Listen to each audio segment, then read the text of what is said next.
Church Tech Expo, maior encontro de tecnologia para templos e igrejas da América Latina. As principais tendências e soluções de áudio, vídeo, iluminação e segurança com os maiores especialistas do país.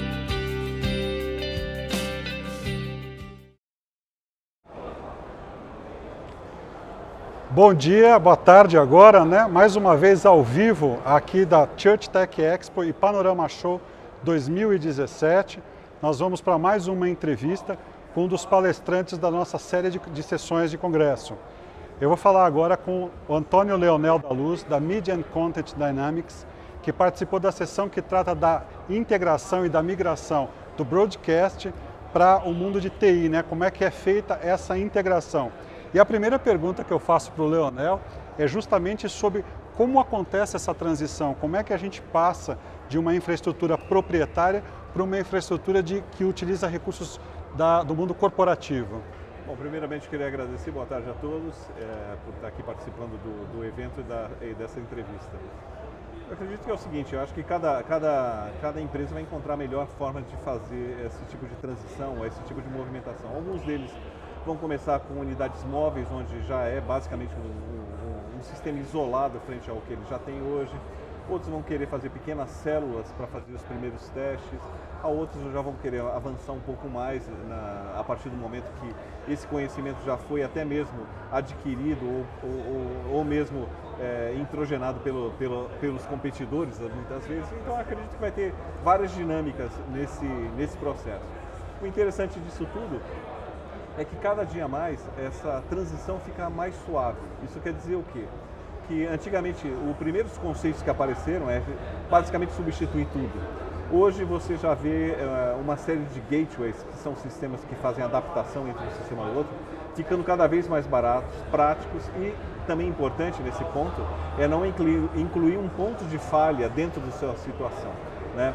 Dentro do seu sistema. Isso é fundamental para quem está ao vivo, principalmente quando você está operando, porque colocar elementos a mais significa ou mais operadores, ou mais cabeamento, ou mais espaço, ou mais pontos de falha, mais consumo de energia, uma outra interface que ele tem que trabalhar. Então isso tudo acaba complicando demais. Sistematicamente isso vem diminuindo, facilitando, mais integrado, mais simples e muitas vezes com mais recursos do que o anterior. É interessante porque muitas vezes quando se fala de IP e de infraestrutura de TI dentro de uma emissora de televisão, um assunto que sempre aparece mas é seguro, não é livre de falhas, porque uma emissora, um canal de TV não pode sair do ar nem por um segundo, né? Coisa que às vezes é admissível numa estrutura corporativa, a exigência não é a mesma. Como que se trabalha a questão da segurança, da resposta, da velocidade de resposta, de correção de erro com essas novas tecnologias? Bom, quando você fala no mundo corporativo, vamos dizer assim, talvez uma falha de 1 minuto, 2 minutos seja uma coisa totalmente tolerável, porque ou a folha de pagamento sai agora ou sai 5 minutos depois. Não é uma coisa tão complicada. Mas quando você já fala em streaming da internet ou então algumas aplicações corporativas que não são exatamente as administrativas, o pessoal já tem essa preocupação, né? Você imagina a preocupação que tem hoje sistemas de segurança predial ou até mesmo patrimonial, em que você tem que captar uma série de câmeras, perder 5 minutos desse conteúdo pode ser uma janela tremenda para você ter um prejuízo. Então essas empresas, essas companhias e essas entidades já tomam esse tipo de iniciativa de ter sistemas extremamente seguros. Então, os sistemas corporativos hoje de produção de televisão ou de streaming, hoje eles já contam com esse tipo de preocupação. Então, eu posso dizer que se você fala que o seu sistema tem que ficar 99,99% do tempo no ar, que significa alguns minutos no ano, eu te diria que existem hoje empresas que estão já no 99,999%. Eles já estão a segundos praticamente de aceitação, né, de algum tipo de falha. Isso é possível com a tecnologia de IP, não é nada impossível. Hoje em dia você vê isso, talvez aí com uma capa que te separe um pouco, mas você percebe isso, porque quantas vezes você entrou no Google e ele estava fora do ar? Quantas vezes você entrou no WhatsApp, FaceTime ou Facebook? e ele estava fora do ar. Esses caras não admitem esse tipo de coisa, e isso certamente é totalmente compatível com essa visão de tecnologia que a televisão tem. Então não é nada de novo. E uma outra novidade são os novos protocolos, né? Novas formas de comunicação entre os equipamentos e para transferir a mídia de um ponto para outro e para transmitir a mídia, né? Isso também existem vários protocolos disputando o mercado, né?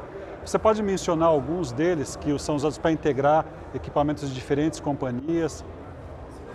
Claro, então hoje a gente tem várias iniciativas de algumas companhias que propõem seus protocolos, e a indústria em si, vamos dizer assim, no final das contas, quem decide qual é o protocolo que vai ser adotado é a própria indústria, né? É o próprio usuário final. Antigamente a gente já viu essa história várias vezes. Eu não vou nem falar que SDI foi um caso chave, porque já veio de antes disso, quando todo mundo falava em NTSC, num determinado momento aparecer vídeo em componente, e no momento que apareceu vídeo em componente, tinha uns que trabalhavam nas componentes de Y, R-Y, B-Y, tem outros que trabalhavam em S-vídeo, onde o chroma era separado da luminância, e eles viviam, não vou dizer harmonicamente, mas eles conviviam de acordo com a aplicação. Então, existem empresas que vão para um determinado lado por questões de praticidade, de custo, de abrangência, inclusive, do que esse padrão oferece a elas, e outras vão para outros. Então, por exemplo, se você é uma empresa que simplesmente recebe um determinado vídeo, trafega ele e põe ele para frente, né, num outro canal, provavelmente você não vai trabalhar com multiprocessamento de áudio, vídeo separado. Então, um único protocolo que consegue resolver isso já é o suficiente para você. Outro tem que abrir, tem que fazer mixagem, existem padrões para isso. Então, vamos dizer assim, a SEMPT, que é a Sociedade de Engenharia de Televisão dos Estados Unidos, apoiado por uma série de outras entidades, que eu não vou numerar todas elas, porque a quantidade é grande, é uma sopinha de letras, né? Elas vêm olhando para cada uma dessas aplicações e vêm agregando dentro dos padrões que elas estão propondo à indústria, né, esse tipo de solução. Outros, antigamente, que viam somente a parte de produção, vêm até mesmo, de alguma forma, esvaziando aquele apelo inicial, porque o próprio SEMPT já vem adotando dentro dos padrões dela. Então, eu diria que SEMPT é um dos fortes, NMI da Sony era um dos fortes, certo. E assim a gente vai vendo outros mais, né, o da Newtek também era, né? Então, mas no final das contas, a própria indústria vai descobrir ou vai determinar qual é o padrão que ela vai adotar. Nesse momento não existe nenhum padrão que pode ser definido como o padrão da indústria. Existem padrões disputando, mas nenhum deles é definido como uma exigência, como uma determinação. Isso não existe. Não, como de fato, né?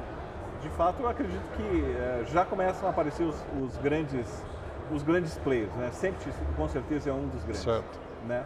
E ele vem com vários, né? Ele não vem com um só, né? E a questão dele vir com vários é que ele pode se adaptar a determinado tipo de aplicação. Então, por exemplo, se você fala num tal de 2022-6, né? A gente está falando de vídeo sem compressão. Se você fala de 2022-7, eu estou falando de vídeo sem compressão e com redundância. Quer dizer, os caras já estão falando assim, o vídeo também tem que ter uma camada de redundância intrínseca dele. E isso tudo tem que ser resolvido no próprio padrão. Então, você vê que a abrangência é bastante grande. Então, eu vejo assim, como iniciativa, eu vejo que a SEMPT tá vários passos na frente dos outros. Eu acredito que sim. Legal. A gente está sendo sonorizado aqui por alguém. Ao vivo. Tem um stand aqui do lado fazendo uma festa. Mas vamos em frente.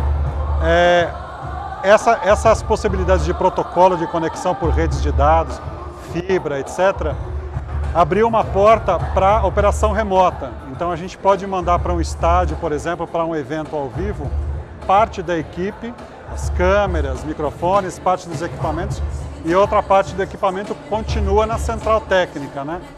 Isso conceitualmente está claro, mas na prática, até onde é possível avançar nesse sentido? O que já existe de fato, o que já é feito no Brasil e no exterior? Em termos de tecnologia em si, a abordagem IP facilita a produção remota. Não quer dizer que ela é a única forma de fazer, né? Antigamente você poderia fazer isso utilizando fibra apagada, né? O que a gente chama de fibra apagada, onde você trafega dentro da fibra o tipo de padrão que você quiser, que podia inclusive ser o SDI tradicional, o vídeo tradicional pode trafegar dentro. Porém, economicamente não era viável. Esse é o grande ponto. Com a abordagem do TI, você pode não utilizar a sua infraestrutura, mas utilizar a infraestrutura que já está passada e você vai otimizar a partir de uma empresa de telecom. Então isso facilita muito, barateia bastante. E esperamos que, conforme a oferta vai aumentando e o consumo disso vai aumentando, né, os custos vêm cada vez mais caindo e facilite, então, vamos dizer, a utilização dessa abordagem, né, dessa forma de fazer. Agora, quais são os impactos disso tudo? O impacto diretamente no custo é um forte fator disso tudo. Por quê? Ao invés de você ter que montar uma unidade móvel, ao invés de colocar todos os equipamentos dentro da unidade móvel e mandar especialistas em cada uma das áreas para essa produção, você vai montar somente as pontas. A câmera, o microfone, o intercom, o multiviewer, a teleprompter, o próprio retorno para os locutores, para quem está fazendo a coordenação. Então isso tudo facilita, porque a partir do momento que você tem o vídeo da câmera, esse vídeo limpo da câmera vai para o estúdio e lá no estúdio o cara vê, ele corta, ele monitora, ele modifica, retorna o programa para o cara da câmera, para ele saber quando ele está no ar, quando não está, comunicação. E além disso tudo você tem o próprio controle da câmera, que antigamente você tinha que levar o operador com o Operation Control Panel, né, que é o OCP, isso tudo ele faz na central, porque o controle da câmera está aqui, mas o operador de câmera está na outra ponta, né? Então, vamos dizer assim, isso tudo pode ser otimizado com a utilização do IP, porque o áudio vai sobre IP, o vídeo vai sobre IP, o teleprompter vai sobre IP, o OCP, o comando do OCP vai pelo IP. Então isso facilita porque você, numa única via ou em múltiplas vias que utilizam a mesma tecnologia, você pode levar e trazer esses canais de comunicação onde trafega a informação. Então facilita muito. Quando a gente fala da operação remota, mas não só, surge uma questão do lado do operador, né? Que se preocupa a falar, ok, vocês já não trabalhamos da mesma maneira como no passado, ela é descentralizada, uma operação descentralizada, mas o que é que muda, ou o que é que deve mudar para quem opera os sistemas, né? O que é que pode ser preservado e o que é que não dá para continuar sendo como sempre foi? Olha, algumas coisas com certeza vão mudar, né? Por exemplo, a questão de você ter a pessoa encarregada da unidade móvel, isso vai estar muito menos focada quando você tem distribuição remota. Você está mandando os equipamentos e o equipamento em si, ele vai lá na ponta, ele não vai dentro da unidade móvel, então vai lá na ponta. Vai precisar de alguém para ter certeza que esses sinais chegam com qualidade na ponta de presença do seu provedor de conectividade. Certo. Que pode ser direta, como se fosse uma fibra conectando de uma ponta a outra, eventualmente mais no futuro, por questão de custo, pode estar numa nuvem, né, que tanto se fala, mas de qualquer forma tem alguém que vai ter que ir lá que garantir a interface entre essa empresa e a sua companhia. Então vai precisar alguém responsável na ponta. Esse seria da parte de gestão. Na parte operacional, eu acredito que vai ter pouco impacto, né? Porque quem opera a câmera, o OCP, continua operando o OCP. Ele não foi para o estágio, ele ficou lá. Quem opera o teleprompter fica no estúdio, não vai mais para o campo. Quem opera o áudio, como todos os canais de áudio vão para uma mesa que está centralizado, o operador de áudio ouve todos os áudios e ele opera o áudio como se fosse normal. Nada muda muito. O que talvez mude um pouco seria o fato de que quando você tem alguma dificuldade e tal, você abre a porta da unidade móvel e conversa com o operador de áudio que está ali, com o especialista do áudio, e resolve seu problema ali localmente. Talvez um pouco disso vai diminuir, porque você vai ter que fazer isso de uma forma virtual, ou através de um sistema de videoconferência, que também não é nada de outro mundo nesse ponto, mas com certeza o sistema de intercom vai ficar um pouco mais sofisticado para te dar um pouco mais de facilidade e maleabilidade e velocidade, né, na resolução dos problemas do dia a dia que sempre ocorrem, né? Em tese, a integração desses sistemas de TI, de uso corporativo, pode reduzir os custos de uma produtora, de uma empresa, de uma igreja, de um estúdio, assim por diante. Mas isso é fato? De fato, os custos caem ou eles continuam? É apenas uma virada tecnológica desse momento, mas o custo vai continuar sendo o mesmo? Bom, toda virada tecnológica, em princípio, tem um custo de entrada, né? Então esse custo de entrada tem até curvas chamadas de S. Eu não vou entrar muito nos detalhes, mas quem são os primeiros as primeiras companhias que adotam essa nova tecnologia, naturalmente elas pagam um pouco mais porque elas são inovadoras e nem tudo está resolvido, vai depender um pouco da carga. Existe um risco também de ser o primeiro a adotar. De ser o primeiro, é lógico. Então existem, vamos dizer assim, empresas que querem entrar antes, querem ser líder, aprender antes e até mesmo... E correr os riscos, forma, né? Não, até mesmo interferir no próprio desenvolvimento do padrão. Muitas vezes elas querem entrar para que aqueles interesses que elas têm sejam refletidos dentro dos comitês em que se discute o uso dessa tecnologia. Existem isso. Existem aqueles que são mais retardatários. Conservadores. Que são mais conservadores, né? E eles vão, vamos dizer assim, contar com os benefícios disso. Agora, quais são os riscos que estão envolvidos nisso? Então, se você é o primeiro, provavelmente você vai pagar um pouco mais. Se você vai ficar mais na segunda, terceira fase, vamos dizer assim, disso, certamente você vai colher os benefícios e até mesmo o trabalho que os outros tiveram para resolver alguns problemas que você não vai ter que enfrentar, né? Mas acontece o seguinte, a mudança do SDI para IP passa por um outro tema, porque tudo que você fazia em SDI, a cada golpe, a cada mudança, era realmente uma mudança de tecnologia, era realmente uma mudança de infraestrutura. No caso de TI, isso tudo vai estar minimizado. Então, sai de SDI para IP, você vai ter um impacto inicial, mas esse impacto vai ser diluído conforme as novas tecnologias vão sendo implantadas. Vou dar um exemplo.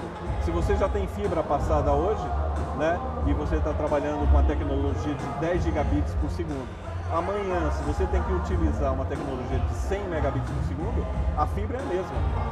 Você não vai mudar mais aquele cabeamento, né? Então, tudo que você gastou com hack, suporte de cabo, tudo isso está lá, vai ficar lá. Você não vai ter que trocar. Como no caso do SDI, você tinha que trocar no cabo, multiplicar os cabos, por exemplo. Claro. Se você sair hoje de SDI em 3G e você vai para 4K, são 4 cabos. A mais. A mais. Imagina passar isso, os custos que estão envolvidos nisso. Tudo isso se elimina, ou facilita pelo menos.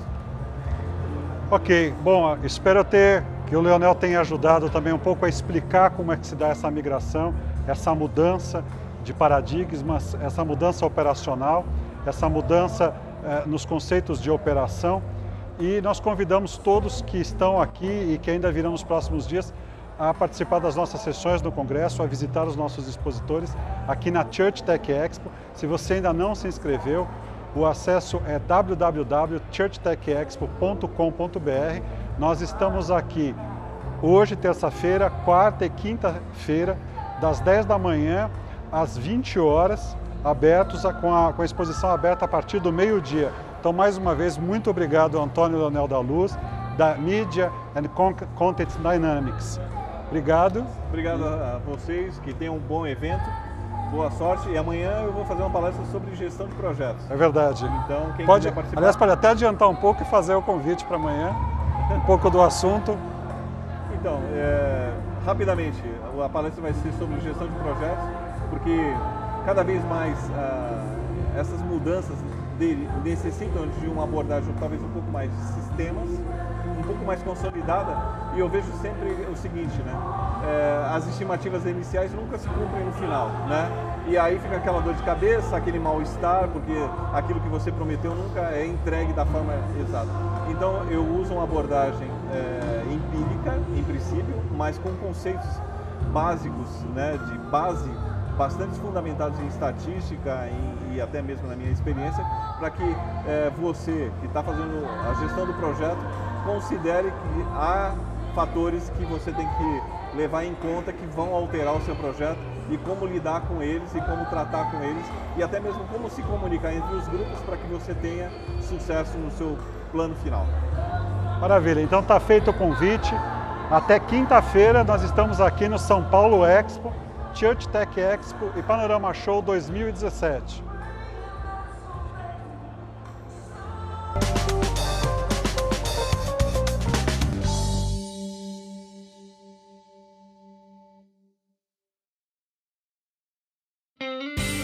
Church Tech Expo, maior encontro de tecnologia para templos e igrejas da América Latina. As principais tendências e soluções de áudio, vídeo, iluminação e segurança com os maiores especialistas do país.